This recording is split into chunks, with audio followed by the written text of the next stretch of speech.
दुनिया एक बात बोलेगी, झलक एक बात बोलेगी तो तुम पूरी दुनिया को मिटा दोगे, लेकिन झलक को अपनी सर आंखों पे चढ़ा दोगे। अनी तुम पागल हो गए हो, तुम्हारा दिमाग फिर गया, तुम्हें इतना कमजोर कर दिया उस लड़की ने कि उसके प्यार में तुम कुछ भी करने को तैयार हो। अर्शी लिसन, तुम आधी रात को चिल्ला क्यों रही हो? प्लीज धीरे बात करो। क्यों धीरे बात करूं मैं? ताकि सब सुनना ले, सुनने दो ना। अच्छा है, सबको पता चलने दो कि मैं किस मेंटल टॉर्चर से गुजर रही हूँ। अनी प्लीज काम डाउन। नो अनी, आई कैन नॉट। तुमने इतना परेशान किया है मुझे कि मेरा मन करता है अपनी जान ले लूं। अर्शी तुम पागल हो गई हो क्या? हमें एक ही जिंदगी मिलती है और तुम वो भी खत्म करने की बात कर रही हो। हाँ मैं बुरा हूं, मैं बहुत बुरा हूं, लेकिन मुझे लगता है कि अगर तुम मुझे छोड़ के चली जाओगी ना, इस घर को छोड़ के चली जाओगी तो शायद तुम खुश रह पाओगी। अनी किसी भी बहाने से बस मुझे यहां से भगाना चाहते हो तुम? नहीं अर्शी, मैं तुम्हें भगाना नहीं चाहता हूं।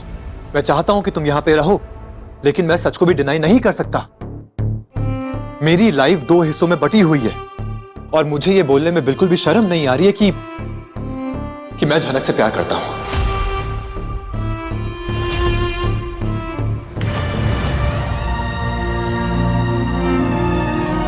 और अब अनी अर्शी से वो सच कहता है जिसे सुनकर झनक भी हैरान है।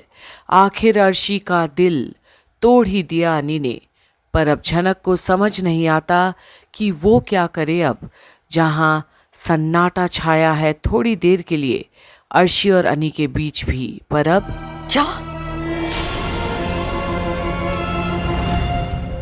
कहा तुमने? ये मत करो, प्लीज काम डाउन। देखो मुझे पता है एंड आई अंडरस्टैंड कि तुम गुस्से में हो, तुम्हारे ईगो को धक्का लगा है, लेकिन यही सच है। मैं झनक से प्यार करता हूं। But I am sorry Arshi, मैं तुम्हें दुख नहीं पहुंचाना चाहता। तुम भी मेरी कमजोरी हो। जब भी तुम्हारे साथ कुछ गलत होता है ना तो मुझे बुरा लगता है। मैंने भी चीजों को बैलेंस करके आगे बढ़ाने की कोशिश की, लेकिन मुझसे नहीं हो पाया। अब तुम ही मेरी मदद करो ना। देखो हर इंसान की लाइफ ना सेम नहीं होती है। मेरी लाइफ दो हिस्सों में बटी हुई है और जितनी जल्दी तुम ये बात समझ जाओ ना, उतना सबके लिए आसान हो जाएगा। और मैं तुमसे ये बात इसलिए नहीं कह रहा कि मैं झनक से प्यार करता हूं या मैं झनक के साथ अपनी जिंदगी बिताना चाहता हूं, नहीं। मैं इसीलिए कह रहा हूं क्योंकि मैं सच नहीं छुपाना चाहता। झनक की लाइफ में खतरा मंडराएगा तो मैं उसकी मदद करूंगा। भले ही मैं उसके अच्छे मोमेंट्स में उसके साथ ना रहूं, लेकिन जब उसे मेरी जरूरत पड़ेगी, जब उसका बुरा वक्त आएगा, तब मैं उसका साथ दूंगा। और अब जहां अर्शी हैरान होती है अनी की इन बातों से, वहीं झनक और भी परेशान। आखिर ये क्या बोले जा रहे हैं उसके सर जी आज? मैं अपनी जिम्मेदारी निभाऊंगा और तुम्हें ये बात समझनी होगी। और अर्शी अगर तुम ये बात समझ गई ना तो शायद हम अपना संसार। नो अनी, नेवर। कोई भी लड़की तुम्हारी ये बकवास सुनने के बाद ना तुमसे एग्री नहीं करेगी, कभी नहीं। तो अर्शी तुम क्या चाहती हो? जबरदस्ती मेरे दिल में जगह बनाना चाहती हो? अरे तुम्हारी ये सारी बातें मेरे सर के ऊपर से जा रही हैं। पॉइंट सिर्फ इतना है कि तुम झनक से कांटेक्ट नहीं रख सकते, हरगिज नहीं। और अगर मैंने तुम्हारी बात नहीं मानी तो? अगर तुमने मेरी बात नहीं मानी तो अनी मैं तुम्हें इस रिश्ते से कभी आजाद नहीं होने दूंगी। और अब अर्शी वो बात बोल दी है अनी से जो कि एक धमकी से कम नहीं। अनी को एक कैदी की तरह अपना गुलाम बनाकर रखना चाहती है अर्शी, पर झनक का नहीं होने देना चाहती। अर्शी मैं आजादी चाहता ही नहीं हूं। अगर तुम्हें आजादी चाहिए ना तो तुम चली जाओ। मैं झनक के साथ घर नहीं बसाऊंगा, लेकिन मैं उसकी फिक्र करना भी नहीं छोड़ सकता। मुझसे नहीं होगा अर्शी। क्यों क्यों अनी, क्यों नहीं? अगर तुमने यही सब करना था तो मुझसे प्यार ही क्यों किया? तुमने मुझे पहले ही क्यों नहीं बता दिया कि हो सकता है फ्यूचर में कोई दूसरी लड़की इस तरह से फ्यूचर में क्या होगा किसे क्या पता? मुझे क्या पता था कि मेरी जिंदगी में ऐसा तूफान आ जाएगा? तुम गारंटी दे सकती हो कि फ्यूचर में तुम्हारे साथ ऐसा कुछ नहीं होगा? हाँ, क्योंकि मैं वैसी लड़की नहीं। तो क्या मैं वैसा लड़का हूं? क्या मेरे इंटेंशंस वैसे थे? नहीं ना। सिचुएशंस वैसे बनते चले गए और मैं उसके अंदर घुसता चला गया। मैंने बहुत कोशिश की उससे बाहर निकलने की, लेकिन नहीं निकल पाया। उलझता चला गया मैं। और अब जो भी हो रहा है ना, वो मेरे काबू में ही नहीं है।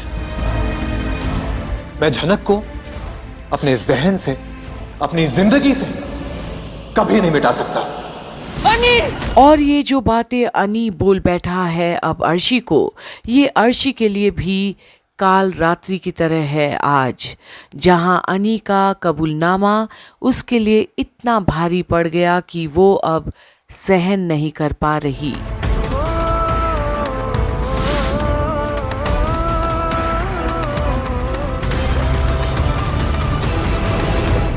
मैं जानती हूँ आप मुझसे प्यार करते हैं और ये जिंदगी बिताने के लिए बस इतना ही बहुत है। आपके साथ का सुख मुझे नहीं मिलेगा, ये मैं समझ चुकी हूँ। आप ये लड़ाई मत लड़िए सर जी। सुबह की पहली किरण जब इस घर पर पड़ेगी, मैं यहाँ से चली जाऊंगी।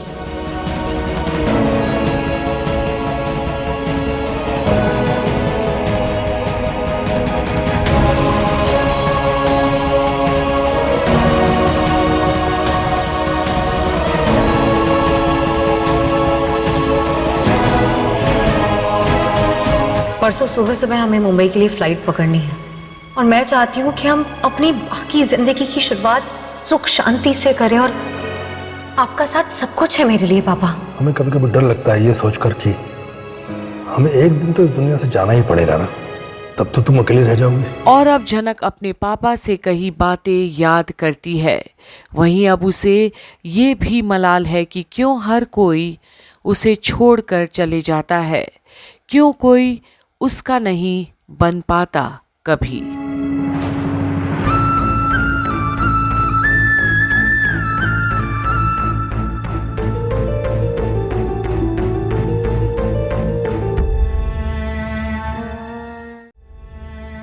माँ, चीटू छूटोन, मुझे माफ कर दीजिएगा कि मैं इस तरीके से जा रही हूँ,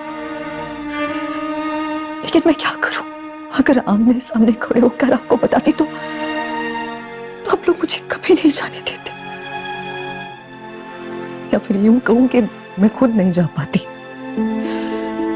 लेकिन आपको समझना होगा कि यहाँ बिल्कुल अच्छा नहीं लग रहा है मुझे। मैं मुंबई जाना चाहती हूँ। हो सके तो आप मेरे हालात समझिएगा, यूं नाराज नहीं होंगे मुझसे। और अपूदी का ख्याल रखिएगा। I'm sorry।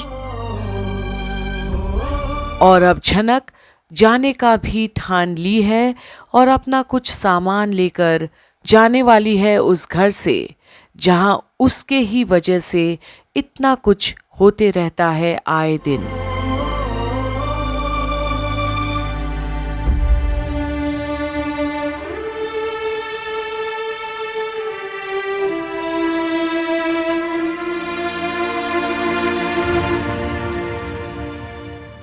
मैं नहीं चाहती अर्शी दीदी को मेरी वजह से और दुख पहुंचे।